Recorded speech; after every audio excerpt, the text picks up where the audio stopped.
പല ബാങ്കുകൾക്കും പല കാൽക്കുലേഷനാണ്. അതായത് 1,25,000 മുതൽ 2 ലക്ഷം വരെ എലിജിബിലിറ്റി എടുക്കുന്ന ബാങ്കുകൾ ഇന്ന് മാർക്കറ്റിലുണ്ട്. അതായത് 1 ലക്ഷം ബാലൻസ് ഉണ്ടെങ്കിൽ 2 ലക്ഷം വരെ EMIക്ക് കൺസിഡർ ചെയ്യാവുന്ന സ്കീംസ് ഉണ്ട്. നമുക്കൊരു കമേഴ്ഷ്യൽ വെഹിക്കിൾസ് ഉണ്ടെങ്കിൽ അത് കാറോ ബസ്സോ ട്രക്കോ JCBയോ അല്ലെങ്കിൽ എന്തും ആയിക്കൊള്ളട്ടെ, ചില ബാങ്കുകൾ ഓരോ വണ്ടികൾക്കും മെഷീനറികൾക്കും ഒരു ഫിക്സഡ് ഇൻകം കാൽക്കുലേറ്റ് ചെയ്യും.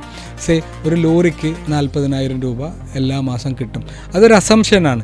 അപ്പോൾ നമ്മൾ ആ വണ്ടിയുടെ RC ബുക്കും ഇൻഷുറൻസിൻ്റെ കോപ്പിയും കൊടുത്താൽ അവർ നമ്മളുടെ ഇൻകം 60,000 50,000 ആ വണ്ടിക്ക് അനുസരിച്ച് അവരുടെ റെക്കോർഡ്സിൽ അവർ കൊടുത്തിരിക്കുന്ന ഇൻകം വെച്ച് അവർ കാൽക്കുലേറ്റ് ചെയ്യും. ഇത് നമ്മൾ ITRൽ കാണിക്കണമെന്ന് നിർബന്ധമില്ല.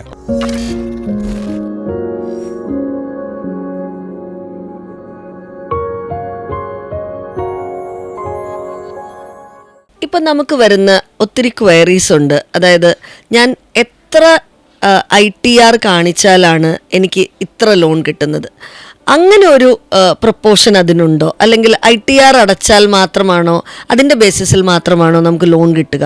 ഗവൺമെൻറ്റിനോട് നമ്മളുടെ ഇൻകം ഡിക്ലെയർ ചെയ്യുന്ന ഒരു സംവിധാനത്തെയാണ് നമ്മൾ ITR എന്ന് വിളിക്കുന്നത്. സാധാരണയായി ജനറലി എല്ലാ ബാങ്കുകളും ചെയ്യുന്നൊരു മെത്തേഡാണ്. നമ്മൾ ഡിക്ലെയർ ചെയ്ത ഇൻകത്തിൻ്റെ ബേസിസിലാണ് നമ്മളുടെ എലിജിബിലിറ്റി കാൽക്കുലേഷൻ സാധാരണ നടത്താറ്. നെറ്റ് ഇൻകം എന്ന് പറയും, അല്ലെങ്കിൽ നമ്മുടെ സാലറിയെ ബേസ് ചെയ്താണ് സാധാരണയായി എല്ലാ ബാങ്കുകളുടെ കാൽക്കുലേഷൻ. പക്ഷേ ഇന്ന് അതിനെ ഒരു നോർമൽ ഇൻകം കാൽക്കുലേഷൻ മെത്തേഡ് എന്ന് വിളിക്കുമെങ്കിലും, പക്ഷേ ഇന്ന് അതല്ലാതെ ഒരുപാട് വേറെ രീതിയിൽ ഇൻകം കാൽക്കുലേറ്റ് ചെയ്യുന്ന മെത്തേഡ്സ് ഇന്ന് മാർക്കറ്റിൽ അവൈലബിൾ ആണ്. നമ്മളതിനെ സറഗേറ്റ് മെത്തേഡ്സ് എന്നാണ് സാധാരണയായി പറയാറ്. ഇപ്പോൾ സറഗേറ്റ് മദർ എന്നൊക്കെ പറയുന്ന മാതിരി ഒരു ജനറലി നമ്മൾ നോർമലി ചെയ്യുന്ന ഒരു മെത്തേഡ് ഉണ്ടെങ്കിൽ പോലും നമ്മൾ അതിന് പാരലായി ആ ഇൻകം അത്രയും നമുക്ക് അസസ് ചെയ്യാൻ ഇല്ലാത്തത് കൊണ്ട് നമ്മൾ വേറെ പല രീതിയിൽ നമ്മൾ ഇൻകം അസസ് ചെയ്യുന്നതിനെയാണ് നമ്മൾ സറഗേറ്റ് മെത്തേഡ് എന്ന് പറയുന്നത്. ഈ സറഗേറ്റ് മെത്തേഡിൽ നമ്മൾ ഏറ്റവും പ്രൈമറിലി ഇപ്പോൾ യൂസ് ചെയ്യുന്ന ഒരു മെത്തേഡാണ് ആവറേജ് ബാങ്ക് ബാലൻസ് എന്ന് പറയുന്നത്. അതായത് ഒരാളുടെ ഒരു ബാങ്കിൻ്റെ ബാലൻസ്, ആവറേജ് ബാലൻസ് നോക്കി, അപ്പോൾ അതിൻ്റെ അർത്ഥം അവർക്ക് 1 ലക്ഷം രൂപ അയാൾക്ക് അവിടെ ആവറേജ് ബാങ്ക് ബാലൻസ് ഉണ്ടെങ്കിൽ 6 മാസത്തിലോ 1 വർഷത്തിലോ 1 ലക്ഷത്തോളം ആവറേജ് ബാങ്ക് ബാലൻസ് ഉണ്ടെങ്കിൽ അതിനർത്ഥം അയാൾക്ക് 1 ലക്ഷം രൂപ സർപ്ലസ് ഉണ്ട് എന്നുള്ളതാണ്. അപ്പോൾ ആ 1 ലക്ഷത്തിനെ ബേസ് ചെയ്ത് പല ബാങ്കുകൾക്കും പല കാൽക്കുലേഷനാണ്. അതായത് 1,25,000 മുതൽ 2 ലക്ഷം വരെ എലിജിബിലിറ്റി എടുക്കുന്ന ബാങ്കുകൾ ഇന്ന് മാർക്കറ്റിലുണ്ട്. അതായത് 1 ലക്ഷം ബാലൻസ് ഉണ്ടെങ്കിൽ 2 ലക്ഷം വരെ EMIക്ക് കൺസിഡർ ചെയ്യാവുന്ന സ്കീംസ് ഉണ്ട്. അതെ. പക്ഷെ തീർച്ചയായും നമ്മൾ മനസ്സിലാക്കണം, 25,000 രൂപ എലിജിബിലിറ്റി കാൽക്കുലേറ്റ് ചെയ്യുന്നവർ ഏറ്റവും നല്ല റേറ്റിലും, എന്നാൽ 200% വരുമ്പോൾ 2 ലക്ഷം വരുമ്പോൾ അതിൻ്റെ റേറ്റ് കുറച്ച് കൂടുതലാവും. ഇതാണ് ബാങ്കിങ് ആവറേജ് എന്ന് പറയുന്നത്. പിന്നെ നമുക്ക് ഏറ്റവും കൂടുതൽ യൂസ് ചെയ്യുന്നതാണ് GST ടേൺ ഓവർ എന്നുള്ളത്. ഒരു ലാസ്റ്റ് 1 ഇയറിലെയോ 2 ഇയറിലെയോ GST ടേൺ ഓവറിനെ ബേസ് ചെയ്തിട്ട് ഒരു ഇൻഡസ്ട്രി മാർജിൻ വെച്ച് നമ്മളൊരു പ്രോഫിറ്റ് കാൽക്കുലേറ്റ് ചെയ്ത് നമ്മൾ ഇൻകം എലിജിബിലിറ്റി കാൽക്കുലേറ്റ് ചെയ്യുന്ന ഒരു മെത്തേഡ് നമുക്കിന്ന് മാർക്കറ്റിൽ ഏറ്റവും വളരെ നന്നായി മാർക്കറ്റിൽ യൂസ് ചെയ്യുന്ന ഒരു മെത്തേഡാണ്. അതിൻ്റെ എത്ര ശതമാനമാണ് നമുക്ക് ലോണായിട്ട് കിട്ടുക, അല്ലെങ്കിൽ EMI ആയിട്ട് കൺസിഡർ ചെയ്യാൻ പറ്റുക? സാധാരണയായി നമ്മളൊരു 2 വർഷത്തെ ഒരു ആവറേജ് നമ്മളൊരു ITR കാൽക്കുലേറ്റ് ചെയ്യുന്നത് രീതിയിൽ തന്നെ ഒരു GSTയുടെ ടേൺ ഓവർ എടുത്ത് അതിൻ്റെ ഒരു പെർസെൻറ്റേജ്, ഒരു ഇൻഡസ്ട്രിക്ക് ഓരോ മാർജിൻ കാണും. ഇപ്പോൾ ഒരു കൺസ്ട്രക്ഷൻ ഇൻഡസ്ട്രി ആയിക്കോട്ടെ, ഒരു ട്രേഡിംഗ് ഇൻഡസ്ട്രി ആയിക്കോട്ടെ, അല്ലെങ്കിൽ ഒരു മാനുഫാക്ചറിങ് ഇൻഡസ്ട്രി ആയിക്കോട്ടെ, ആ മാനുഫാക്ചറിങ്ങിൻ്റെ ചില പ്രോഡക്റ്റ്സ് ആയിക്കോട്ടെ, അതിനൊരു സ്പെസിഫിക് ഓരോ ബാങ്കുകൾക്ക് ഓരോ പെർസെൻറ്റേജ് ഉണ്ട്. സപ്പോസ് ഇപ്പോൾ 6 കോടിയാണ് നമ്മുടെ ടേൺ ഓവർ എങ്കിൽ നമ്മൾ 10% നമ്മളുടെ ഒരു ഇൻഡസ്ട്രി മാർജിൻ എങ്കിൽ നമുക്ക് ഏകദേശം 60 ലക്ഷത്തോളം ഒരു വർഷത്തെ വരുമാനമുണ്ട്. അതായത് ഒരു മാസം നമുക്ക് 5 ലക്ഷത്തിൻ്റെ വരുമാനമുണ്ട്. അതിൻ്റെ ഏകദേശം 60 അല്ലെങ്കിൽ 70% വരെ EMI അടയ്ക്കാവുന്ന രീതിയിൽ കാൽക്കുലേറ്റ് ചെയ്യുന്ന ബാങ്കുകളുണ്ട്. ഇതാണ് GST സറഗേറ്റ് മെത്തേഡ് എന്ന് പറയുന്നത്. മൂന്നാമതായി നമ്മൾ പറയുന്നതാണ് RTR method, repayment track method. അതായത് ഇപ്പം നമ്മളൊരു വർഷത്തോളം ഒരു 1 ലക്ഷം രൂപ EMI വളരെ മുടങ്ങാതെ തെറ്റുകൂടാതെ അടയ്ക്കുകയാണ്. അതിനർത്ഥം അദ്ദേഹത്തിന് ഈ 1 ലക്ഷം രൂപയുടെ EMI അടയ്ക്കാനുള്ള കപ്പാസിറ്റി ഉണ്ട് എന്നുള്ളതാണ്. അപ്പോൾ ബാങ്ക് എന്ത് ചെയ്യും? ഒരു വർഷം കഴിഞ്ഞാൽ, 12 മാസം കഴിഞ്ഞാൽ അവർ ഒരു 10% കൂടി അവരുടെ ഇൻകം കൂടി എന്ന് അസ്യൂം ചെയ്ത് 1 ലക്ഷം അടയ്ക്കുന്ന ഒരാൾക്ക് 1,10,000 EMI ആയി കൺവേർട്ട് ചെയ്യാം. അത് 2 വർഷമാകുമ്പോൾ അത് 20% ആവും, 3 വർഷമാകുമ്പോൾ 30%. ഈ ശതമാന കണക്ക് ബാങ്ക് ടു ബാങ്ക് മാറിക്കൊണ്ടിരിക്കും. അപ്പോൾ നമ്മൾ കണ്ടിന്യൂസ്ലി പേപ്പറിൽ ഇല്ലെങ്കിൽ പോലും നമ്മൾ കണ്ടിന്യൂസ്ലി ഏതെങ്കിലും ഒരു EMI അടച്ചുകൊണ്ടിരിക്കുകയാണെങ്കിൽ ആ ട്രാക്കിൻ്റെ ബേസിസിൽ നമുക്ക് EMI കിട്ടാനായിട്ടുള്ള പോസിബിലിറ്റി ഉണ്ട്. പിന്നെ ഒരു മെത്തേഡാണ് കമേഴ്ഷ്യൽ ഇൻകം എന്ന് പറയുന്നത് കമേഴ്ഷ്യൽ വെഹിക്കിൾ ഇൻകം എന്ന് പറയും. നമുക്കൊരു കമേഴ്ഷ്യൽ വെഹിക്കിൾസ് ഉണ്ടെങ്കിൽ അത് കാറോ ബസ്സോ ട്രക്കോ JCBയോ അല്ലെങ്കിൽ എന്തും ആയിക്കൊള്ളട്ടെ, ചില ബാങ്കുകൾ ഓരോ വണ്ടികൾക്കും മെഷീനറികൾക്കും ഒരു ഫിക്സഡ് ഇൻകം കാൽക്കുലേറ്റ് ചെയ്യും. സേ ഒരു ലോറിക്ക് 40,000 രൂപ എല്ലാ മാസം കിട്ടും.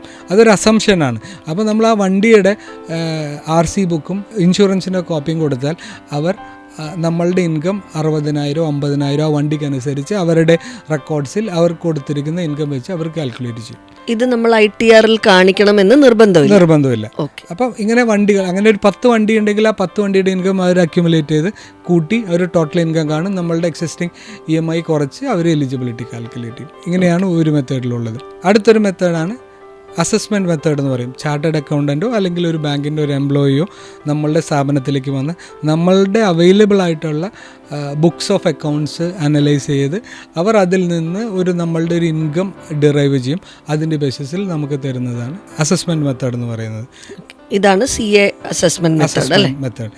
ഇതിനെയാണ് നമ്മൾ, പിന്നെ നമുക്കൊരു പ്രോപ്പർട്ടി വാല്യൂവിനെ ബേസ് ചെയ്തിട്ട് നമുക്ക് മാത്രം ചെയ്യുന്നതാണ്. നമുക്കൊരു എസ്റ്റാബ്ലിഷ്ഡ് ആയിട്ടുള്ളൊരു ഇൻകം ഉണ്ട്, നമുക്ക് എസ്റ്റാബ്ലിഷ്ഡ് ആയിട്ടുള്ളൊരു ബിസിനസ്സുണ്ട്, ലൈസൻസ് ഉണ്ട്, പ്രൂഫുണ്ട്. പക്ഷെ നമ്മുടെ ഇൻകം നമുക്ക് കാണിക്കാൻ അത്രയില്ല. പക്ഷേ അവർക്ക് നമ്മൾ പേപ്പേഴ്സിലില്ല. പക്ഷെ പ്രോപ്പർട്ടി വാല്യൂ അത്യാവശ്യമുണ്ട്. അപ്പോൾ പ്രോപ്പർട്ടി വാല്യൂവിൻ്റെ 40% നമുക്ക് കിട്ടുന്ന മെത്തേഡുകളുണ്ട്. ഈ പ്രോപ്പർട്ടിയുടെ 40% എന്ന് പറയുമ്പോൾ വാല്യുവേഷനിൽ മാത്രം ബേസിസിലാണ്, ഈ പ്രോപ്പർട്ടിയുടെ മാത്രം ബേസിസിലാണ് ഇത് ചെയ്യുന്നത്. നല്ലൊരു ബിസിനസ്, റണ്ണിങ് ആയിട്ടുള്ള ഒരു ബിസിനസ് ഉണ്ടായിരിക്കണം. പക്ഷേ കൂടുതലും ബേസ് ചെയ്തിരിക്കുന്നത് പ്രോപ്പർട്ടിയുടെ വാല്യുവേഷനിലാണ്. ബിസിനസ് പ്രോപ്പർട്ടിയുടെ വാല്യുവേഷനാണ് മെയിനായിട്ട് കൺസിഡർ ചെയ്യുന്നത്. ബിസിനസ്സിൻ്റെ ഇൻകം പേപ്പേഴ്സിൽ കണ്ടില്ലെങ്കിലും പ്രോപ്പർട്ടിക്ക് വാല്യൂ ഉണ്ടെങ്കിൽ അത് നമുക്ക് ചെയ്യാൻ പറ്റുമെന്നുള്ളതാണ്. ഇതിനെ ലോ LTV പ്രോഡക്റ്റ് എന്നാണ് പറയുക. അതായത് പ്രോപ്പർട്ടിയുടെ LTV വളരെ കുറച്ച്, റിസ്ക് കുറച്ച് ചെയ്യുന്ന ഒരു മെത്തേഡ് ആയതുകൊണ്ടാണ്. കാരണം ഇൻകം പ്രൂവ് ചെയ്യാൻ പറ്റാത്തതുകൊണ്ട് പ്രോപ്പർട്ടി വാല്യൂ വെച്ച് ആ ഇൻകം അസ്യൂം ചെയ്യാണ് ബാങ്കുകൾ. ഇത്രയും അസറ്റുള്ള ഒരാൾക്ക് ഈ ഇൻകം കാണുമെന്ന് അസ്യൂം ചെയ്താണ് ചെയ്യുന്നത്. അപ്പോൾ ഇത്രയധികം നമുക്ക് സർഗറ്റ് പ്രോഡക്ട്സ് ഉണ്ട്. അതുകൊണ്ട് തന്നെ പല സ്ഥലങ്ങളിലും എലിജിബിലിറ്റി ഇല്ല എന്നുള്ളത് കൊണ്ട് നാം ഒരിക്കലും നിരാശരാവരുത്. ഒരുപാട് ബാങ്കുകളിലുണ്ട്. നമ്മൾ കൂടുതലായും ഈ ബാങ്കുകളിലൊക്കെ സർഗട്ട് പ്രോഡക്ട്സിലേക്ക് പോകും തോറും റിസ്ക് കൂടും. അതുപോലെ തന്നെ നമ്മുടെ റേറ്റ് ഓഫ് ഇൻട്രസ്റ്റും വ്യത്യാസം വരും. ഇൻ എ നട്ട്ഷെൽ പറയുകയാണെങ്കിൽ നമ്മൾക്ക് ITR മെത്തേഡ് മാത്രമല്ല വേറെ പല മെത്തേഡ്സും ഉണ്ട്. ഫോർ എക്സാമ്പിൾ സറഗേറ്റ് മെത്തേഡിൽ പെട്ട ബാങ്കിങ് ആവറേജ് മെത്തേഡുണ്ട്, റീപേയ്മെൻറ്റ് ട്രാക്കിൻ്റെ ബേസിസിലുണ്ട്, GST സറഗേറ്റ് മെത്തേഡുണ്ട്, അതുപോലെ തന്നെ CA അപ്രൈസൽ മെത്തേഡുണ്ട്, ലോ LTV മെത്തേഡുണ്ട്. കമേഴ്ഷ്യൽ വെഹിക്കിൾസിൻ്റെ ബേസിസിലും നമുക്ക് ഇൻകം അസസ് ചെയ്യാവുന്നതാണ്. ഇതിനോട് ചേർത്ത് പറയുകയാണെങ്കിൽ ഞാൻ ഒരിക്കൽ കൂടി ഉറപ്പിക്കുകയാണ്, റേറ്റിൻ്റെ കാര്യത്തിൽ സർഗട്ട് പ്രോഡക്ട്സിൽ മാറുന്നതനുസരിച്ച് റിസ്ക് കൂടുന്നു. റിസ്ക് കൂടുന്നതിനനുസരിച്ച് നിങ്ങളുടെ റേറ്റ് കൂടിയിരിക്കും. നമ്മളുടെ ഒരു ഫോക്കസ് ഏരിയ എന്ന് പറയുന്നത് ഒരു 50 ലക്ഷത്തിന് മുകളിലോട്ടുള്ള ലോണുകളാണ്. അപ്പോൾ അതിന് മുകളിലോട്ടുള്ള ലോണുകൾ ചെയ്യുന്ന ബാങ്കുകളുമായി നമ്മൾ ഇതുവരെ അസോസിയേറ്റ് ചെയ്തിട്ടുള്ളൂ. അപ്പോൾ ഒരു ബിസിനസ് ആയതുകൊണ്ട് ആ ഒരു അസോസിയേഷനിലുള്ള ലോണുകളെ നമുക്ക് സർവീസ് ചെയ്യാൻ സാധിക്കുകയുള്ളൂ. അതിന് താഴെയുള്ള ലോണുകൾ കിട്ടുകയില്ല എന്നല്ല ഞാൻ പറയുന്നത്, നമ്മൾ ചെയ്യുന്നില്ല എന്നുള്ളതാണ് അതിൻ്റെ ഒരു പരമാർത്ഥം. അത് നിങ്ങൾക്ക് അതിന് റെസ്പെക്റ്റീവായ ആളുകളുടെ അടുത്ത് പോയി നിങ്ങൾക്ക് സംസാരിച്ച് ലഭിക്കുന്നതാണ്.